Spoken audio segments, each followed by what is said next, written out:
This is 6 Minute English from bbclearningenglish.com. Hello, I'm Dan. And I'm Alice. And this is 6 Minute English. Today we're talking about a new report that examines how poverty can affect education. The report from the Organisation for Economic Cooperation and Development, or OECD, studies whether there is an inevitable link between wealth and academic performance. You'd think that children from poorer backgrounds perform less well at school than children from richer backgrounds, right, Alice? Well, that makes sense. If you're from a disadvantaged background, then the odds are stacked against you. You're less likely to succeed because the situation is unfavourable. But the OECD report says that in certain countries, children from poorer backgrounds are more likely to achieve good grades and do well academically, despite having the odds stacked against them. So it's easier for poorer school students or pupils to achieve high grades in some countries rather than others then, Dan. Exactly. They achieve against the odds. For example, poorer children in Canada and Japan are more likely to achieve good grades than poor children in the UK. There's a more level playing field in those countries than in Britain. That's a good phrase. A level playing field. It comes from sport. If you're playing on a level playing field, it's a fair situation for everybody. So where are poorer pupils most likely to do well then, Dan? Well, that's this week's question, actually, Alice. Which country do you think came top in the OECD list for pupils doing well, even when the odds are stacked against them? Was it A, Finland, B, Canada, or C, South Korea? And I'll guess Finland? Well, we'll see if you're right at the end of the programme. Now let's hear from Professor Yvonne Kelly from the University of Essex. She specialises in how economic factors can influence childhood development. Here she is talking about her research in the UK. What factors does she say could be affected by different levels of family income? We compared levels of family income with the likelihood of children having social and emotional difficulties and also their cognitive ability skills. So the research compared levels of family income, that's how much money a family earns, with the likelihood of children having social and emotional difficulties. Social here refers to how people live and work together, and emotional refers to how the children react to their feelings.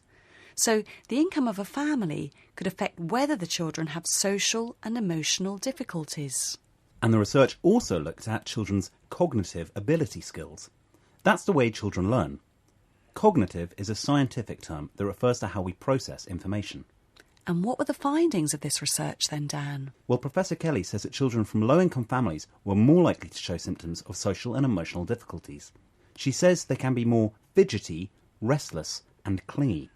Could you explain some of these terms for us, Alice? Sure.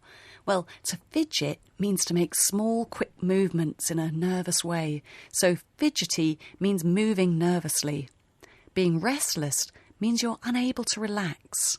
And clingy, well, here it means that the child doesn't want to be separated from their parents. OK, let's listen to Professor Kelly again. How many times more likely were children from poorer backgrounds to suffer from social and emotional difficulties? Children from the poorest households were between 7 and 8 times more likely to have social and emotional difficulties, things like being excessively fidgety, restless, clingy, compared to their better-off counterparts. So children from poorer backgrounds were 7 or 8 times more likely to be fidgety, restless and clingy than their better-off counterparts. Better off here means richer, and a counterpart is a person who's at the same level or who does the same job. So the better-off counterparts here are children of the same age who are from richer backgrounds. But Dan, did you say that some countries have less of a divide between the grades of richer pupils and poorer pupils than other countries? That's right. Although there's a strong link between family income and how well pupils perform at school, the report says that the education systems in some countries are more likely to help students from poorer backgrounds develop self-confidence and motivation to succeed. OK, so don't keep me waiting, Dan. Which countries are they? Well, I can tell you that South Korea, Finland, Japan, Turkey and Canada are the most successful countries in terms of poorer pupils achieving high results. But today's question was which country came top in the OECD list for poorer students getting higher grades? Was it A, Finland, B, Canada, or C, South Korea? And I said Finland? Well, in fact, it was South Korea. In fact, the top 5 places by regional and national school systems are all in Asia. South Korea leads the countries, and Shanghai, Hong Kong, Macau and Singapore are also in the top 5. France, Australia and the US are around average for pupils succeeding against the odds, and the UK is unfortunately well below average. Well, Alice, before we go, let's hear some of the words and phrases we've used in today's programme. OK. The odds are stacked against you. Pupils. A level playing field. Income. Social and emotional. Cognitive. Fidgety. Restless. Clingy. Better off. Counterpart. Thanks, Alice. I hope you've enjoyed today's programme and you'll join us again for more 6-Minute English next time. Bye. That was 6 Minute English from bbclearningenglish.com.